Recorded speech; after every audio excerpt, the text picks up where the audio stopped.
Well, Dahmer had, in speaking with Park Dietz, the psychiatrist, Park had asked him about suicide, and Dahmer said that he was going to wait until after the trial and then make a decision whether or not he would commit suicide. All the psychiatrists felt that he had the capacity to take his own life if he wished to do it. I hope Dahmer was converted. I don't laugh or chuckle when people say they're converted. I hope Dahmer was converted and that he was a different man. My hope had been in the long term. Dahmer was an intelligent man. I think he had a superior mind. My hope had been in the long term that he would choose to cooperate with psychiatry.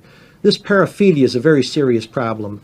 His manifested itself with desire to have sex with dead bodies. Most paraphilias that we are familiar with are pedophilias, people that want sex with children. It had been my hope that he would really open up with a psychiatrist in the future. He had the intelligence to have some insight into his own problem, and I had been hopeful that someday he would sit down and lend some advances to modern psychiatry, to the understanding, the difficult understanding of paraphilia. Did he do that? Not as far as I know, except that he was very candid with the psychiatrist. I know that Dietz felt he had been like 98% candid with him. Most of the psychiatrists felt that way. And that's interesting because most of the time, persons are trying to sham it with a psychiatrist many times, and the psychiatrists are turned off by it.